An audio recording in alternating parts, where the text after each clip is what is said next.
Eh bien, bonjour à toutes et à tous. Merci d'être là avec nous. Donc, on va parler ensemble des coûts AWS et comment on s'y est pris chez Payfit pour les réduire de 40% en 3 ans. Donc, moi, c'est Maxime. Donc, je suis série chez Payfit depuis un peu plus de 3 ans et demi. Je vais laisser mon collègue se présenter. Bonjour tout le monde, je suis moi aussi ravi d'être là avec vous aujourd'hui. Je m'appelle Orgix, même si j'ai aussi un vrai prénom. Mais en tout cas, c'est sous ce handle-là que vous me trouverez un peu partout en ligne. Il y a 3 ans, je crois que j'étais là pour parler de Rust. Aujourd'hui, c'est vraiment très différent sur les coups, mais ça va être tout aussi chouette, je l'espère, vous verrez.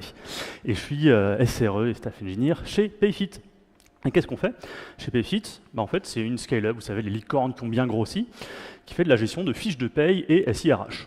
En gros, on fait en sorte que ce ne soit pas compliqué pour les patrons des TPE-PME notamment de payer leurs employés, qu'ils aient des fiches de paie qui soient légales, à temps, claires, lisibles, voire même jolies, hein, comme celle que vous pouvez voir à droite là. Alors, c'est ni la mienne ni celle de Maxime, on a la chance d'être plus payé que ça, mais littéralement, Payfit, on implémente le code du travail.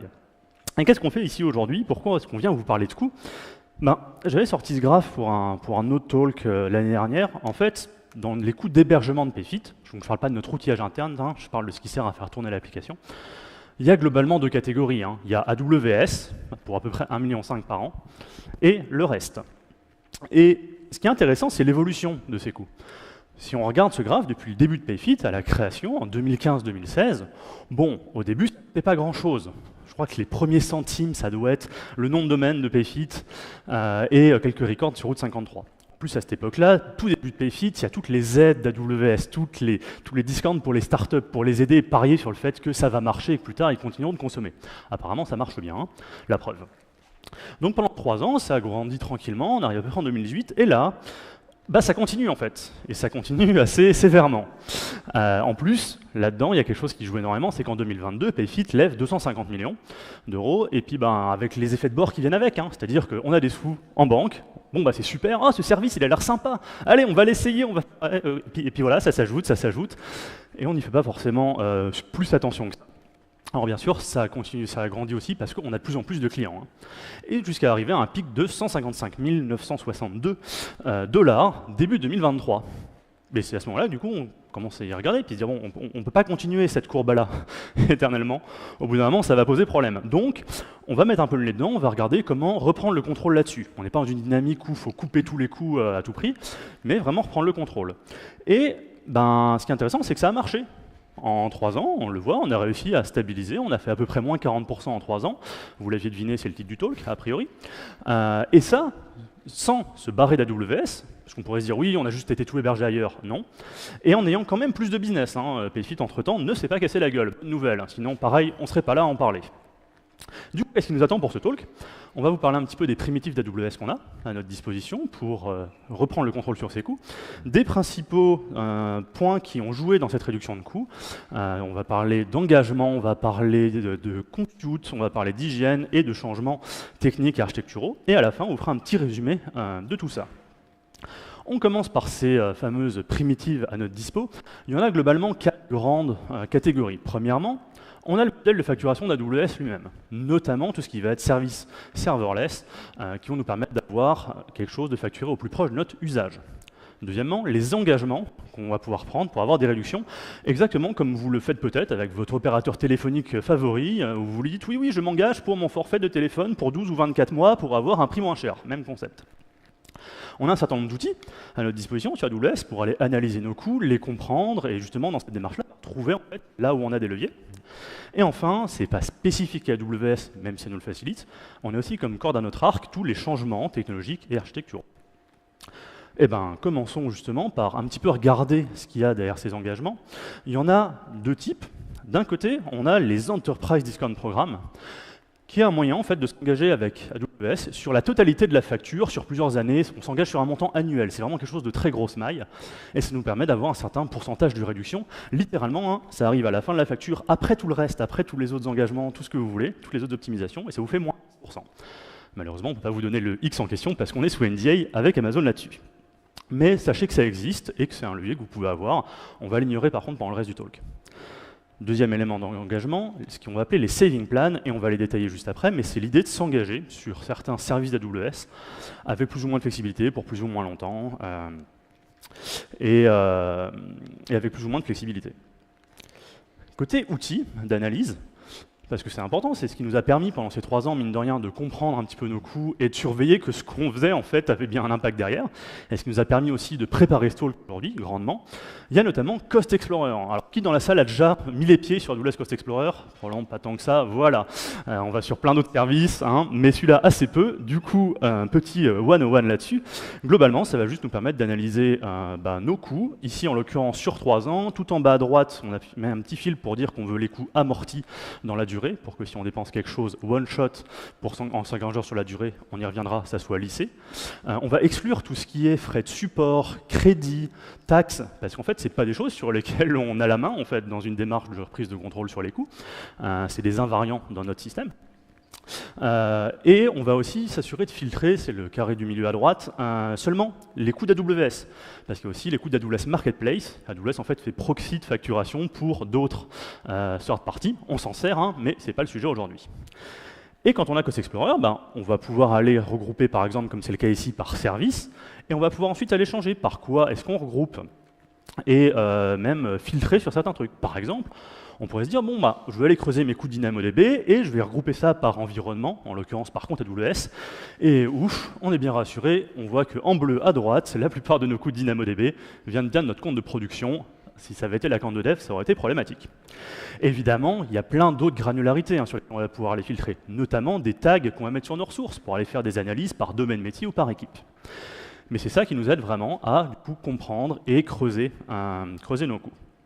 Et on peut aller plus loin. AWS propose notamment quelque chose qui s'appelle Cost on Usage Report, qui va en gros exporter des données vers S3, avec des dashboards préconçus qui s'appelleront par exemple Cost Intelligence Dashboard ou Kudos pour Cost on Usage Dashboard Operation Solution.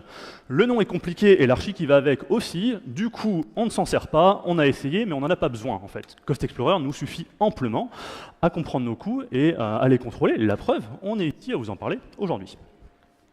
Et pour le reste de ce talk, maintenant que cette partie un petit peu introductive est finie, on va vous parler de qu'est-ce qui a impacté vraiment nos réductions de coûts.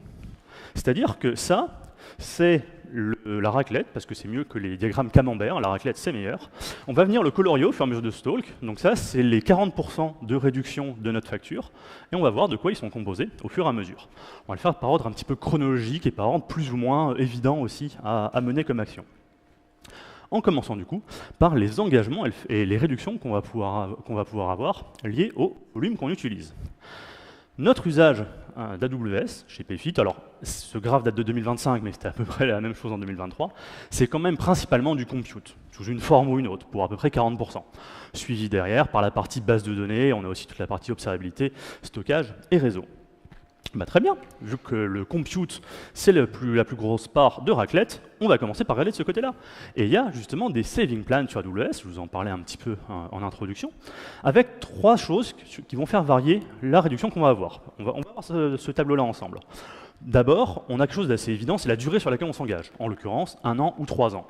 Assez logique, plus longtemps on s'engage, plus de réduction on a. Jusque-là, tout va bien. Mais en fonction de ça, il y a aussi quelque chose d'autre qui va varier. Est-ce qu'on va payer upfront ou pas? Payer all upfront un engagement avec AWS, ça veut dire qu'on fait un chèque là tout de suite à AWS en leur disant on s'engage à payer ça pendant 3 ans et on vous fait le chèque pour le montant cumulé des 3 ans tout de suite et on vous le donne. Ça leur permet eux derrière de l'investir de leur côté et donc de nous fournir du coup aussi en contrepartie des meilleures réductions. C'est peut-être les deux plus simples. Le troisième axe qui fait varier ça, c'est la flexibilité qu'on va avoir.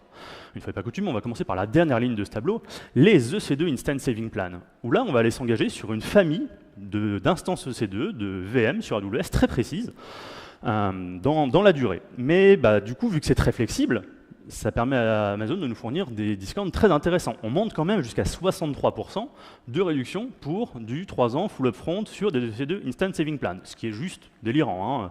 Concrètement, vous faites ça, vous réduisez votre facture sur les choses concernées de 63%, c'est cool. Oui, mais la contrepartie, c'est que c'est très peu flexible. Il faut avoir la confiance qu'on va continuer d'utiliser cette famille d'instances-là pendant X années.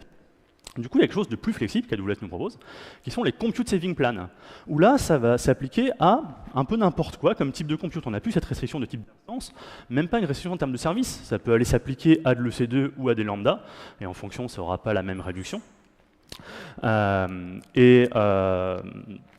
Et donc là, on va être, par exemple, si on regarde pour les compute saving plans appliqués à EC2, entre 20% et 50%, selon si on a en un an pas d'upfront ou en 3 ans full upfront.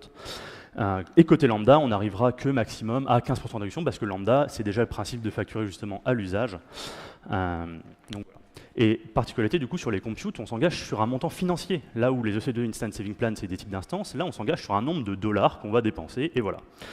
Mais justement, en fait, on est en train concrètement de s'engager, de signer un contrat avec AWS. Et qu'est-ce qu'il faut faire quand on signe un contrat, hein, pour reprendre mon parallèle avec votre engagement avec votre opérateur téléphonique peut-être, il y a plein de petites lignes, hein, vous savez, en bas des contrats, il faut les lire. Alors là, c'est pareil.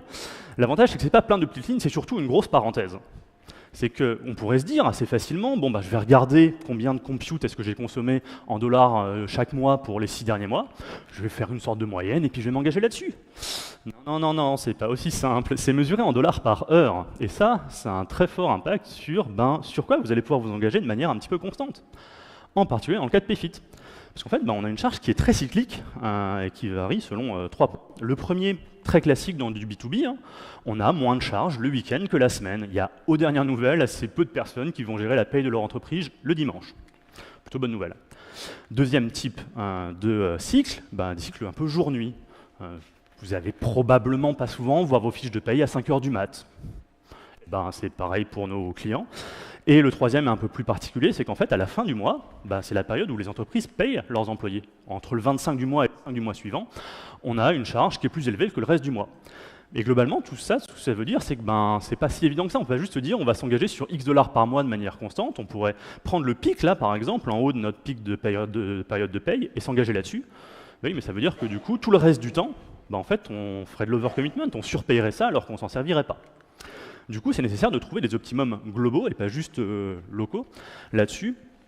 Globalement, comment on s'y prend? On regarde, en l'occurrence ici, pour lambda, ce qu'on dépense, heure par heure, sur aussi longtemps qu'on peut. On approxime ça avec une jolie petite courbe, on fait différentes simulations, et à la fin, on finit par réussir à trouver l'optimum global mathématiquement parlant, qui nous fait économiser le plus d'argent. La partie verte en bas, c'est la partie sur l'usage sur lequel on se serait engagé, en l'occurrence ici 1,38$ par heure. Et la partie rouge, ce qu'on consomme à la demande sans réduction. Instinctivement, je suis prêt à parier que la plupart d'entre vous, il y a quand même beaucoup de rouge, on pourrait probablement s'engager un peu plus, mais non, mathématiquement, en fonction des réductions qu'on a, etc., ça ne serait pas plus optimal, on n'y gagnerait pas autant.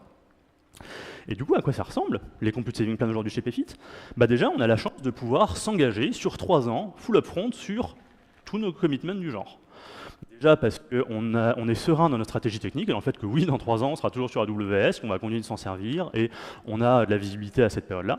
Et ensuite, parce que, comme je le disais, on a levé des fonds, et donc on a de l'argent en banque qu'on peut se permettre et qu'on accepte aussi de mettre sur la table maintenant pour avoir des meilleures réductions sur la durée.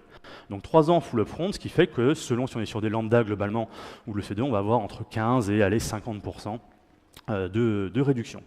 Et ça se retrouve, si on regarde l'inventaire de nos saving plans sur AWS. On voit bien sur les premières lignes, c'est les tout premiers qu'on a souscrits début 2023, quand on a commencé à se poser les questions sur ces histoires de coûts. À l'époque, on faisait encore des ECD Instant Saving Plan pour 1 an, et les derniers, ceux qui sont actifs, on est bien sur des Compute Saving Plan de 3 ans.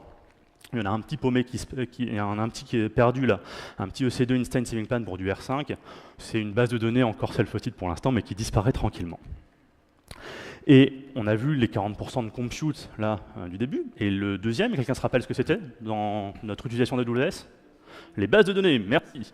Effectivement, les bases de données, ça tombe bien, puisqu'en décembre, il y a juste quelques mois, là, c'était Noël, là, et AWS ont fait leur reinvent, et ont annoncé que, petit cadeau sous le sapin, c'est désormais possible de souscrire des database saving plans pour s'engager sur l'usage de bases de données, y compris serverless, pour avoir, on en croit le chiffre derrière le monsieur de la keynote, jusqu'à 35% de réduction.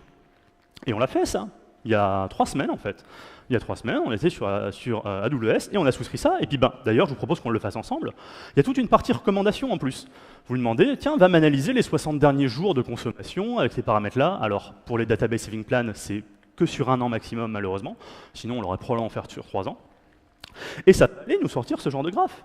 C'est marrant, ça ressemble exactement à ce qu'on avait fait nous-mêmes d'ailleurs pour la partie lambda.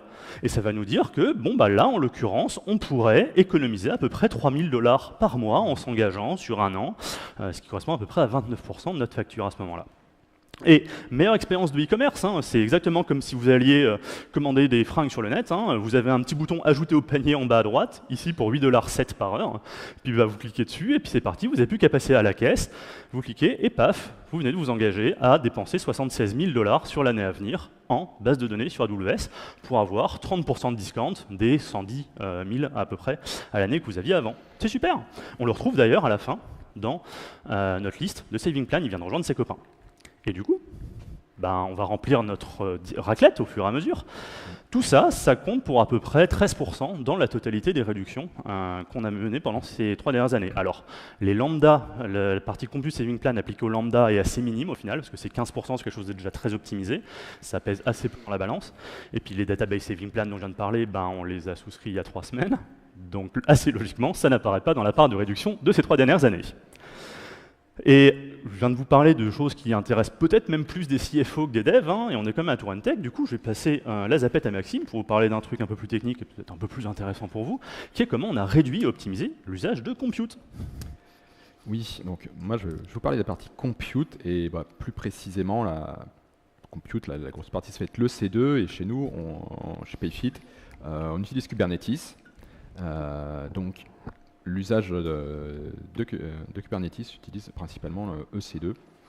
Et je vais commencer par un petit retour en arrière. Donc il y a 3 ans, on avait 7 clusters self-hosted sur des instances EC2, tout managé avec du COPS, plusieurs environnements, sur chacun des clusters, des groupes de nœuds assez nombreux, hétérogènes, des types d'instances et des tailles totalement différentes.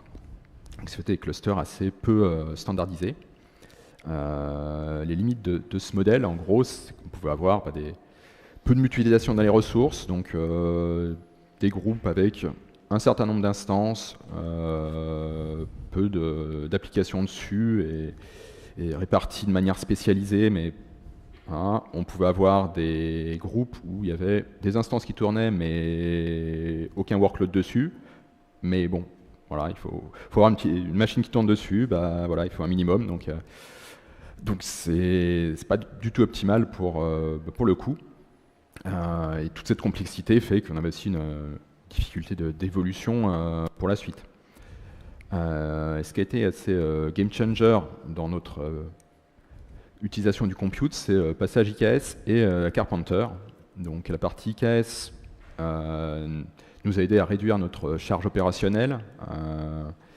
En gros, c'est première chose, IKS, c'est le service managé Kubernetes géré par AWS. En gros, on leur délègue la gestion du control plane. Et nous, bah, on s'occupe de ce qui se passe sur les nœuds et de ce qu'on met dessus.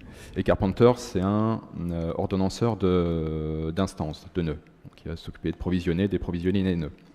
Donc oui, IKS, on délègue à AWS, ça nous retire de la charge opérationnelle. Autre chose qu'on a fait avec ce passage, on a pu garder une complexité de groupes nœuds hyper longue. Ce qu'on a fait, c'est qu'on a rationalisé. On a fait 3 groupes. Un tooling, en gros, c'est tout l'outillage autour de Cube, les contrôleurs, par exemple. L'application, c'est l'application métier. Donc, et un 3e qui sont les jobs, en gros, qui ont un cycle de vie un peu différent, puisqu'ils démarrent, ils s'arrêtent. Contrairement à des applications qui peuvent tourner 24h/24.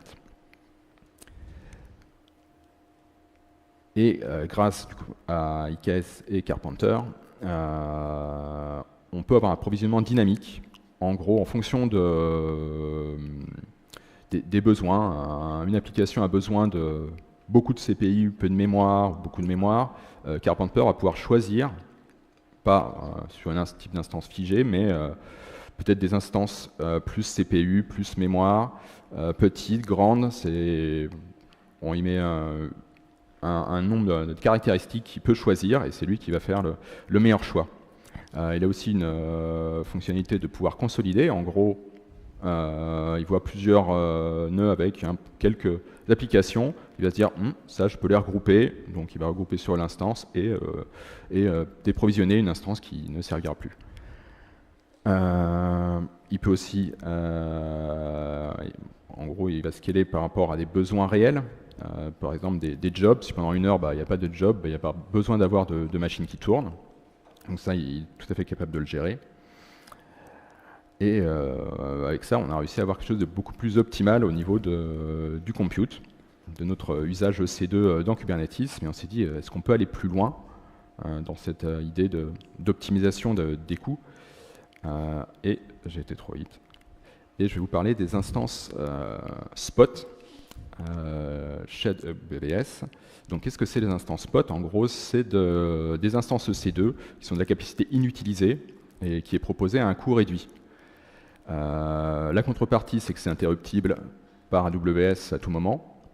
Et contrairement aux saving plans où on s'engage sur 1 an ou 3 ans, là, il n'y a pas d'engagement. On démarre une instance en spot et quand on s'arrête, elle s'arrête.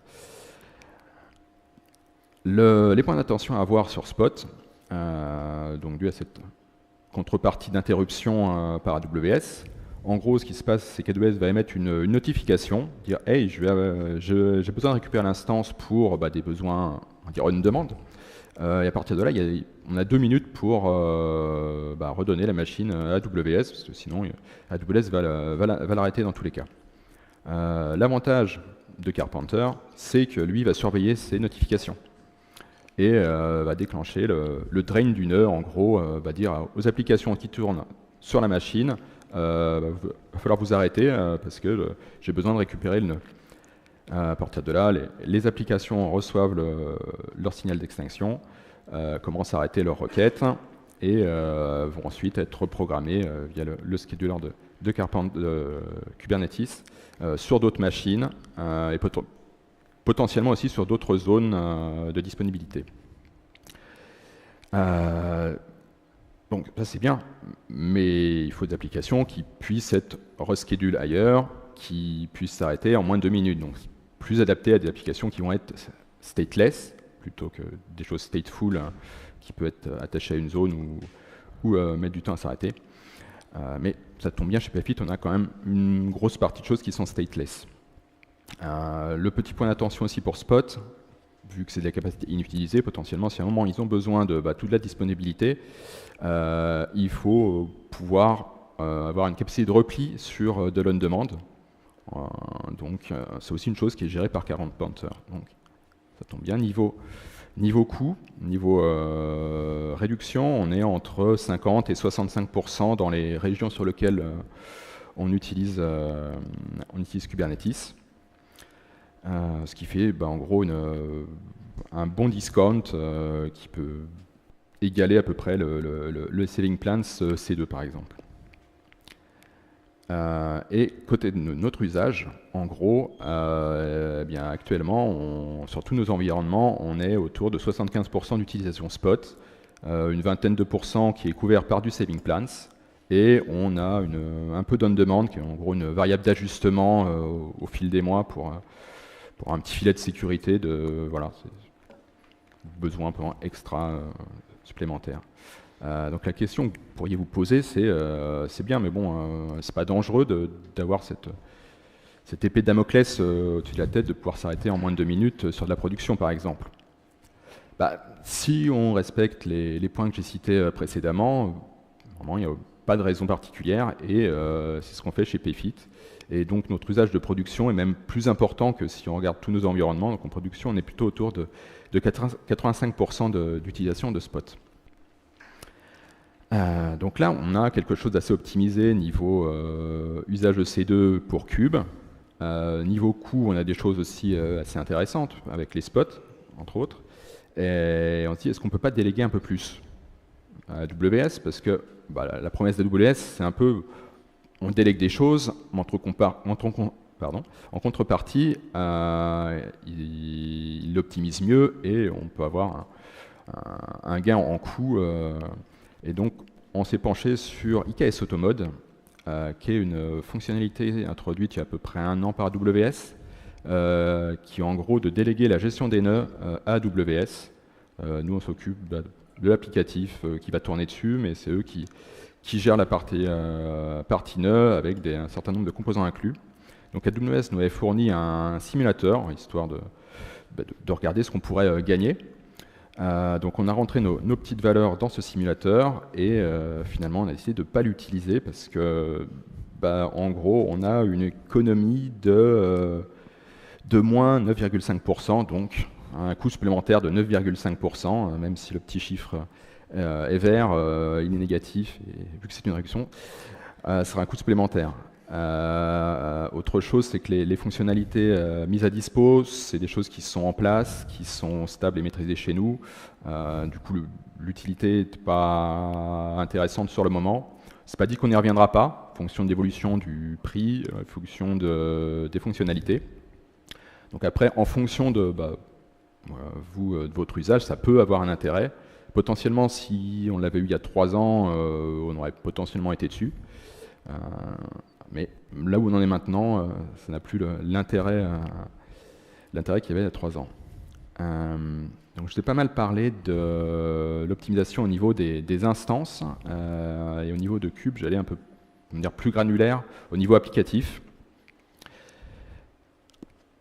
Et donc on a mis en place un autoscaler qui s'appelle Keda, qui lui est en charge de l'autoscaling applicatif, et non pas des instances. Traditionnellement, on va plutôt faire de l'autoscaling sur du CPU, de la mémoire. Keda, lui, permet de faire de l'autoscaling sur un nombre de messages dans une QSQS ou sur des plages horaires. Donc chez PFIT, on a un certain nombre de choses, surtout sur les QSQS dans notre cas. Et en gros, s'il y a beaucoup de messages à traiter, il va créer plus d'applications, plus de pods. Et par contre, s'il n'y a pas de message en queue, il va scaler jusqu'à 0. Donc il n'y aura pas de charge de travail, il n'y aura pas de workload qui vont tourner s'il n'y a pas de message à traiter. Et Keda, nous on sert de cela, mais il y a beaucoup plus de plugins. Il faut les voir sur le site. Il y a je sais pas, beaucoup de plugins qui s'adaptent à plein de use cases. Autre optimisation qui a pu être faite au niveau des ressources utilisées. Donc dans Cube, pour un applicatif, on lui va réserver une quantité de CPU, de mémoire, quand on va démarrer le service. Et après, va avoir l'utilisation réelle de l'applicatif, qui peut être beaucoup moins que ce qu'on a réservé. Sur l'exemple, j'ai des exemples de 20% de CPU utilisés et 15% de mémoire. Ce qu'on a fait, c'est qu'on va essayer d'ajuster ce qui est réservé au plus près de l'usage, pour éviter de provisionner des choses qui sont au final pas utilisées. Pour ça, on s'est aidé d'un outil qui s'appelle KubeCost.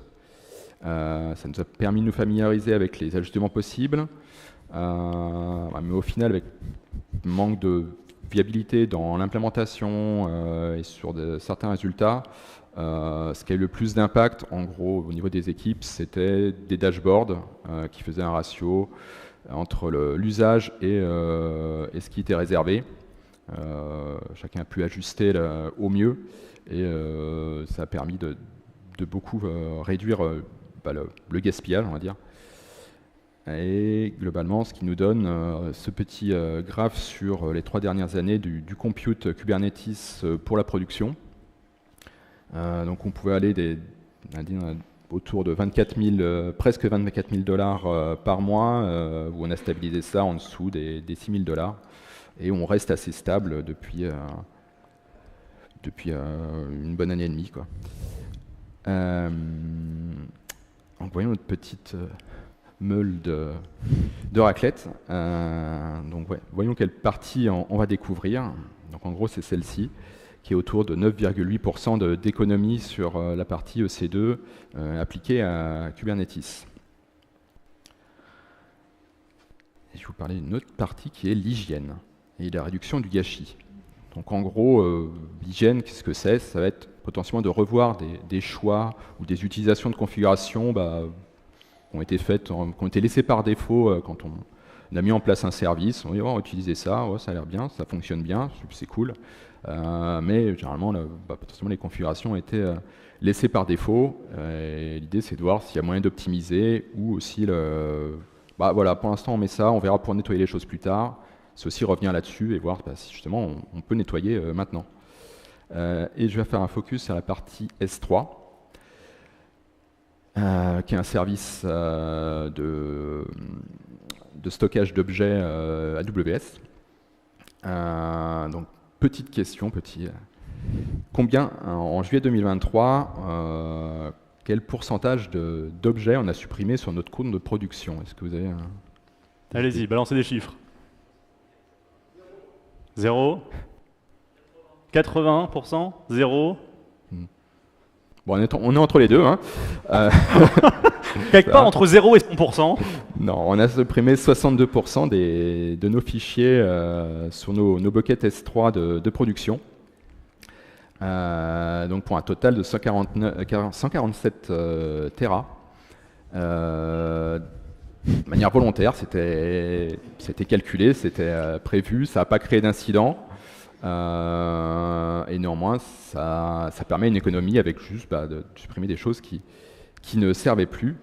Pour voir un peu plus en détail, globalement, on avait des sauvegardes de bases de données, des sauvegardes back-office, des sauvegardes de fichiers de clients, des archives Datadog aussi.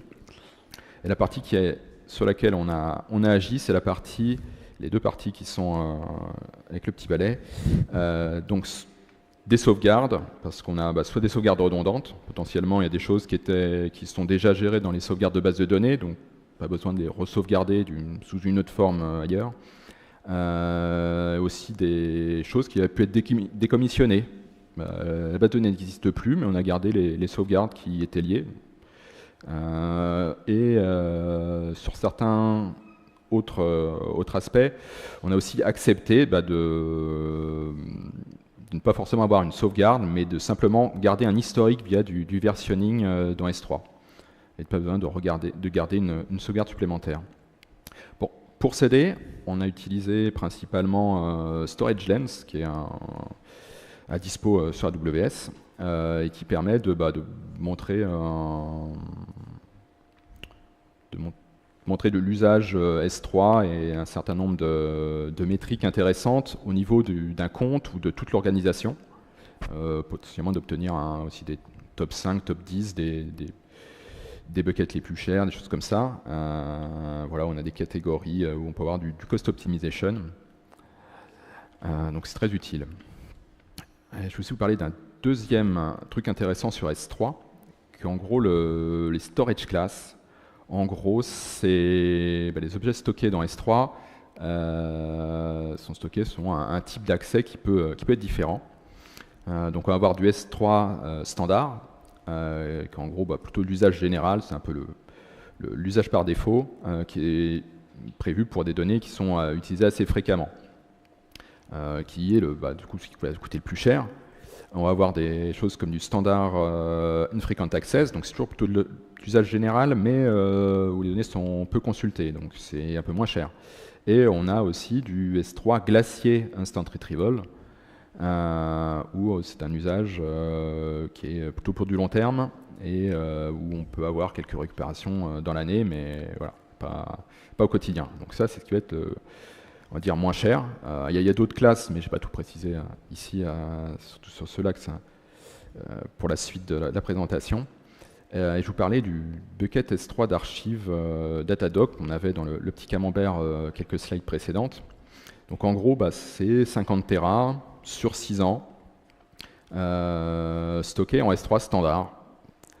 Voilà. En gros, nos logs applicatifs sont envoyés à Datadog, qui en fait une copie sur ce bucket pour pouvoir les récupérer par la suite, parce qu'en gros, garder des logs live sur Datadog, ça coûte cher, donc on garde qu'un certain nombre de jours, et globalement, si on récupère des fichiers d'il y a 1 an, 2 ans, enfin des logs d'il y a 1 an ou 2 ans, on va utiliser ce bucket via un process qui s'appelle la réhydratation. En gros, on choisit la période, il récupère du bucket et il la remet à dispo un certain temps pour pouvoir faire de l'investigation ponctuelle.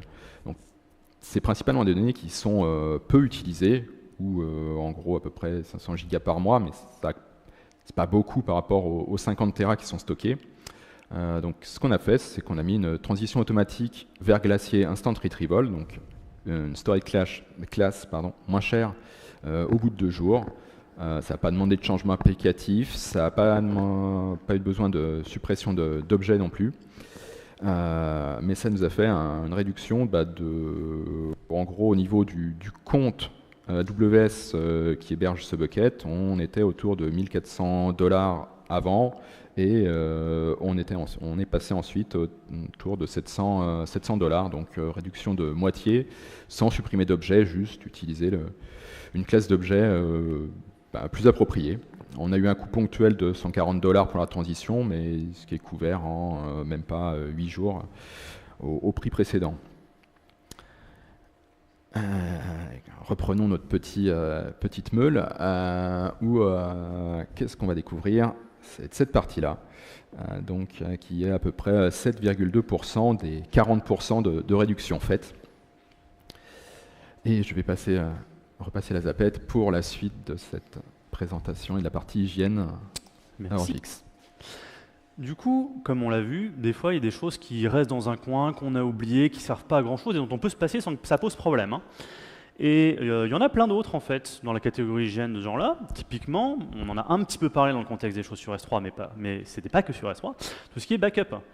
Notamment les backups faits avec les systèmes natifs des bases de données managées par AWS. En fait, on s'est rendu compte que pendant longtemps, on les avait mis purement drivés par des envies un peu tech, et puis en se disant, bon, on va garder tout ça un peu plus de 5 ans, et puis ça sera bien.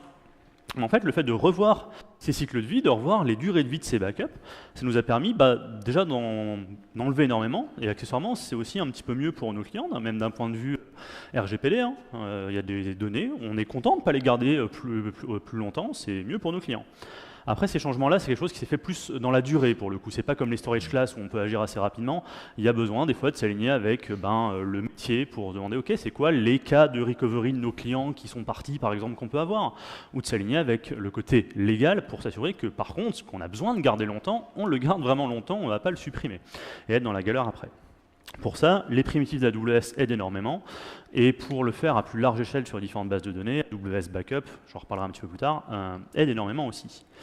Il y en a plein, en fait, des choses diverses comme ça. Il y a une longue liste qui s'apprête à s'afficher. Déjà, côté lambda, on a pu énormément réduire juste en regardant du côté performance à la base. On s'est aperçu qu'en fin de mois, il y a plein de calculs qu'on refaisait plusieurs fois. Pour calculer une paye, il y a des fois on calcule la même chose 5 fois. Et le fait de regarder ça, qui était drivé par les performances à la base, pour nous dire ok, comment est-ce qu'on peut améliorer ça, nous a permis aussi de nettoyer, d'éviter des calculs supplémentaires et de réduire énormément les coûts, en évitant du coup des choses qui, encore une fois, ne servent à rien. On a pu désactiver aussi certaines choses qu'on n'utilisait pas. Il y a une année, on s'était dit on va utiliser AWS Config, puis on l'avait mis en place, on avait tout branché, tout activé, puis finalement on s'en est pas tant servi que ça. Et du coup, quand on a regardé, on s'est dit en fait, on pourrait le désactiver, ça nous fera faire des économies par rapport à avant. C'était le cas. AWS Guard Duty, c'est pareil, c'était activé depuis longtemps, ça nous coûtait pas mal, mais on a d'autres outils qui faisaient la même chose. Hop, désactivé, on fait des économies. Revoir l'utilisation aussi des ressources qui ne sont pas serverless. En l'occurrence, on a quelques instances de bases de données qui ne le sont pas, et on a certaines, en regardant, on s'est rendu compte que, ah tiens, ils utilisent 15% de ces ressources, c'est dommage. Bon, c'est bête, mais on prend une taille en dessous, et ça s'accumule petit à petit. Le simple fait même de revoir les coûts par service, en fait, d'aller voir sur Code Explorer et de se poser juste la question de est-ce que je comprends pourquoi ce service me coûte autant? Et quand il y a des changements d'un mois sur l'autre, se poser la question de est-ce que je comprends pourquoi ça a changé? Ça permet de se rendre compte de beaucoup de choses et de beaucoup d'axes sur lesquels on pourrait s'améliorer. Par exemple, un jour, on a trouvé bizarre que CloudWatch nous coûte aussi cher alors qu'on utilise Datadog pour tout ce qui est observabilité. Et en regardant un petit peu, on s'est rendu compte qu'en fait, une partie de nos coûts venait du fait que Datadog, par défaut, va aller poll toutes les régions existantes d'AWS. On en utilise juste 2 ou 3. Donc concrètement, la correction, c'était 3 clics dans Datadog pour aller juste lui dire de cibler les bonnes régions, et ça nous avait fait économiser 400 $ par mois. C'est pas énorme, 400 $ par mois dans le grand schéma des choses, mais en fait, 400 $ ici, puis là-bas, etc., et cette liste s'accumule, au bout d'un moment, ça fait une certaine somme, en fait, et le simple fait de se pencher dessus, ça permet de faire des économies. On a aussi des choses qui sont plus de l'ordre des bonnes pratiques qui vont avoir un effet positif en fait sur les coûts. Par exemple, le fait d'avoir une approche où quasiment personne dans l'ingénierie chez PayFit n'a accès en écriture en production. Il faut passer par l'infrastructure as code. C'est bête, mais ça aide à avoir une bonne traçabilité, à ne pas oublier des choses quand on fait des migrations, à éviter les créations « oups, je me suis trompé de compte ». Et on a la même chose dans, par exemple, notre environnement de développement. On ne peut pas aller complètement créer des choses comme ça qu'on va oublier, qui vont rester là et qui vont nous coûter pendant des années. Alors après, c'est important aussi de garder de la place pour l'expérimentation. Et pour ça, on a un compte qui s'appelle Sandbox, dans lequel les développeurs, les ops, etc. vont pouvoir aller expérimenter des choses, et ce compte-là, il a un max, hein, il est capé en termes de coûts par mois, et on le nettoie périodiquement. Ça nous permet en fait de trouver le bon équilibre entre, ok, on peut quand même créer des choses vite fait, expérimentées, mais en gardant ça sous contrôle d'un point de vue coût pour pas que ça devienne n'importe quoi. Et enfin, dernier exemple d'un point de vue hygiène, sur les environnements de test. Pendant longtemps, on en avait beaucoup, tout le temps. Typiquement, on avait presque des environnements de test par développeur. Alors au début, on s'est mis à les éteindre la nuit. Et finalement, en fait, on a juste retravaillé tout ça pour avoir des environnements de test qui sont plus dynamiques, qui sont plus éphémères et qui, du coup, au final, finissent par nous coûter beaucoup moins cher en compute, en storage et en plein de choses. Donc on va venir un petit peu colorier de nouveau cette meule de raclette. La partie EC2 Other, c'est grandement la suppression de backup parce qu'on avait des backups sous la forme de snapshot EBS qui rentrent là-dedans. Ça nous a permis d'économiser énormément. C'est aussi composé d'autres choses côté réseau dont je parlerai un tout petit peu après. Les optimisations côté lambda, ça a compté énormément et on voit en haut la partie guard duty aussi qui, le simple fait de le désactiver, nous a fait économiser à peu près 4% du diagramme total. On a vu du coup la partie engagement, on a parlé de réduction de compute, d'hygiène, et on arrive dans le dernier driver de nos économies, qui est celui qu'on a mené peut-être un peu le dernier, ou en tout cas sur de la plus longue haleine. C'est-à-dire, c'est pas forcément super évident, mais c'est peut-être le plus intéressant aussi, c'est les changements architecturaux, qu'on aurait pu appeler encore plus de serverless. En fait, en 2023, les planètes se sont un peu alignées, on est parti vers beaucoup de domain-driven design en interne et notamment en même temps vers des architectures encore plus événementielles. Et en fait, ce côté infrastructure, on a des engineering tenets qu'on a écrits où on assume le fait qu'on n'a pas peur de se loquer avec un provider, en l'occurrence AWS, et qu'on est ravi d'acheter sur étagère des choses plutôt que les reconstruire nous-mêmes. Et ça s'est transcrit directement dans du coup, notre architecture. Début 2023, on avait encore plein de systèmes faits maison, plus ou moins. NSQ, par exemple, un broker de messages open source qu'on hébergeait sur Kubernetes, qui du coup rentre dans les coûts de compute. Un système qui s'appelait l'Agenda, qui était un job scheduler fait maison. On avait un reverse proxy HTTP en Go, fait maison, parce que clairement, le métier de Payfit, c'est de réinventer un reverse proxy HTTP. Pas du tout. Un système qui s'appelait le Versionneur, qui gérait des backups. Et on avait aussi pas mal de bases de données qu'on hébergeait sur Kubernetes, qui d'ailleurs nous empêchait de faire d'autres optimisations. Maxime vous disait que pour les spots, il faut que les choses soient stateless. Et ben, par définition, hein, les bases de données, c'est pas stateless. Donc le fait qu'elles soient dessus, ça nous complexifiait la vie. Tout ça, hop, vers les alternatives managées. NSQ, remplacé par SQS très largement. Notre job scheduler fait maison, remplacé par AWS EventBridge, que ce soit avec des one-shot schedules ou des recurring schedules. Le proxy, on l'a remplacé par Istio Gateway et CloudFront. Et en fait, ça a eu un effet de bord, notamment sur une réduction des coûts côté load balancing AWS. Avant, on définissait plein d'ingress, notamment sur certaines parties. Là, du coup, c'était plus le cas. Le versionneur par AWS Backup, j'en parlais un petit peu, qui nous permet de raser les backups sur plus de types de bases de données. Et enfin, les bases de données managées, où on est passé vers de l'Elasticache, OpenSearch, RDS et Aurora Serverless V2 notamment, et pour les nouveaux besoins, principalement du DynamoDB. Et ça ressemble à quoi, du coup, d'un point de vue archi ? Début 2023, on avait ce pattern qu'on avait beaucoup, vu qu'en plus, on a des architectures un peu événementielles dont je parlais. On a des producteurs qui allaient créer des jobs dans ce système agenda dont je parlais, qui allait lui-même envoyer des messages dans NSQ, qui étaient consommés par des workers qui tournaient 24 jours sur 24, 7 jours sur 7 sur Kubernetes. Et du coup, tout ça nous consomme compute, la partie agenda, NSQ aussi. Maintenant, ça ressemble plus à ça. On remplace cette partie agenda et NSQ par des bonnes vieilles QSQS, qui coûtent pas grand-chose, avec en plus du coup du KEDA, comme Maxime le parlait, qui nous permet d'avoir moins de workers, ou en tout cas des workers qui s'adaptent plus dynamiquement. Et c'est pas la fin. Actuellement, on est de plus en plus en train de se dire, mais en fait, on peut aussi juste déclencher les lambda dynamiquement pour dépiler les messages SQS et enlever ce côté KEDA, worker qui tourne souvent, et avoir une meilleure intégration là-dessus. C'est assez dur de faire le bilan en fait sur exactement ces coûts-là parce que c'est des changements qui interviennent sur différents domaines métiers en même temps. En plus, il y a différents changements simultanés. Par contre, un prisme assez intéressant, c'est de regarder que malgré le fait qu'on ait vraiment pris un tournant vers cette architecture-là, des architectures serverless, ça coûte vraiment pas cher. En janvier 2026, SQS, on en a eu pour 500 $ pour 280 millions de messages.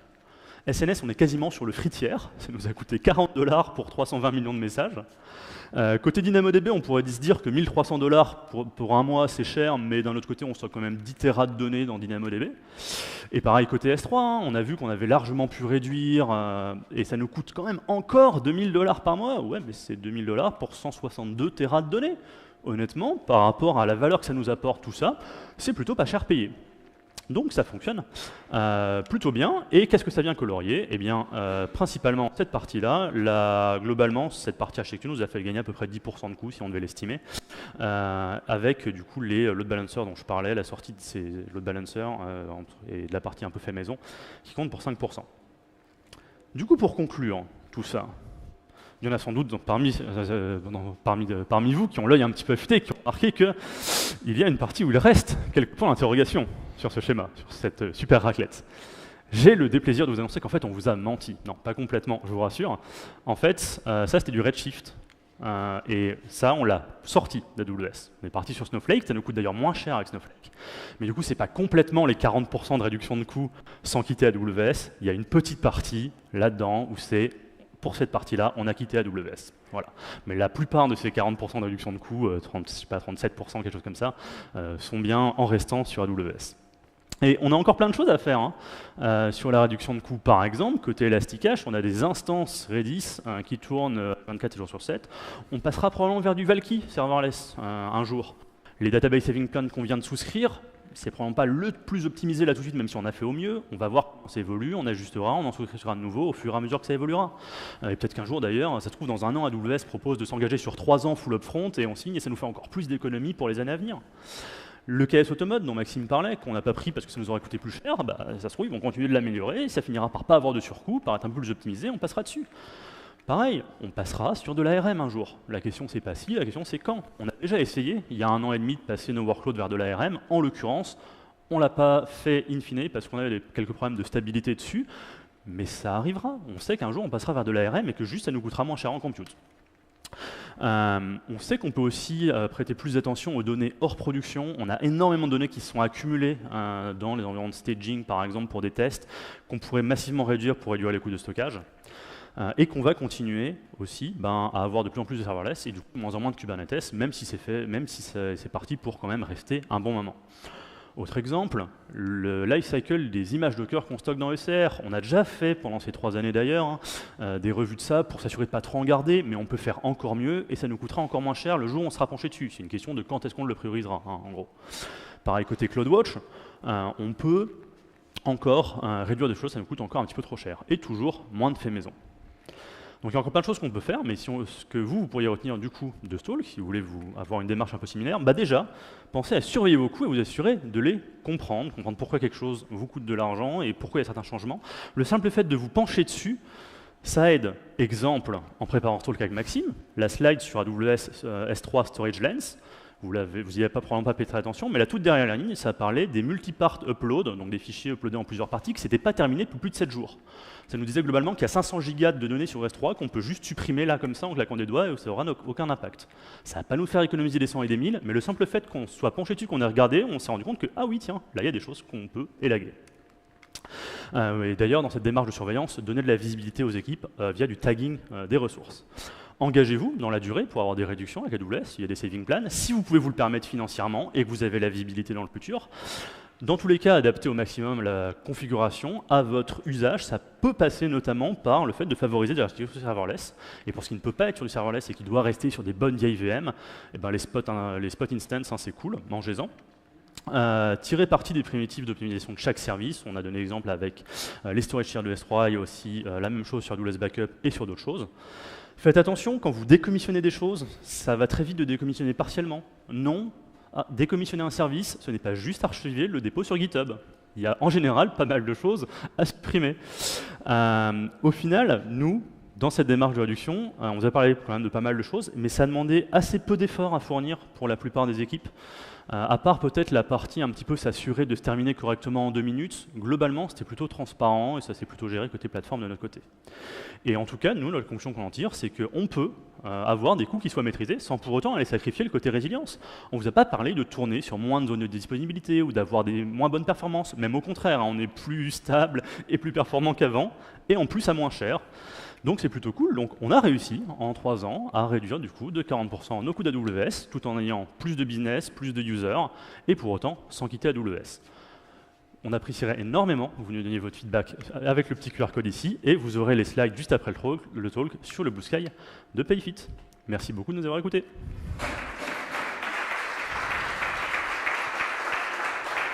Merci. Et je pense que nous avons 8 secondes pour une question, donc probablement 0, c'est bien ça? Trop cool. Ah bah, tu nous dis stop du coup. Est-ce qu'il y a des questions?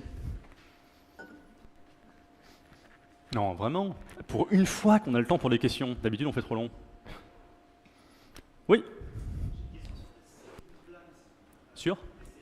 Ouais, les saving plans de C2, ouais.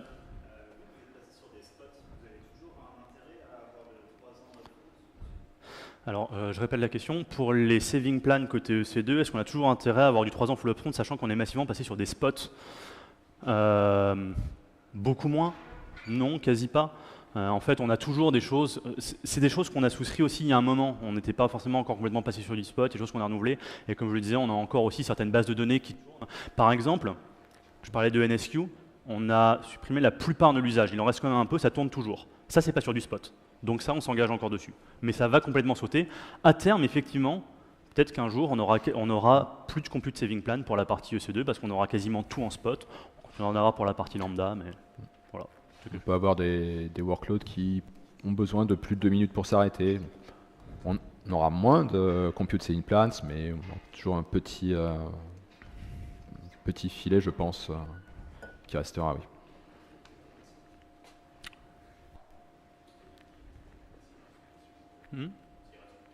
S'il reste une question, on a le temps pour une question en plus. Non? C'est tout bon? Dans tous les cas, on est dispo après le talk si vous voulez venir en discuter avec nous. Encore merci et donnez-nous du feedback. Merci à vous. Merci beaucoup.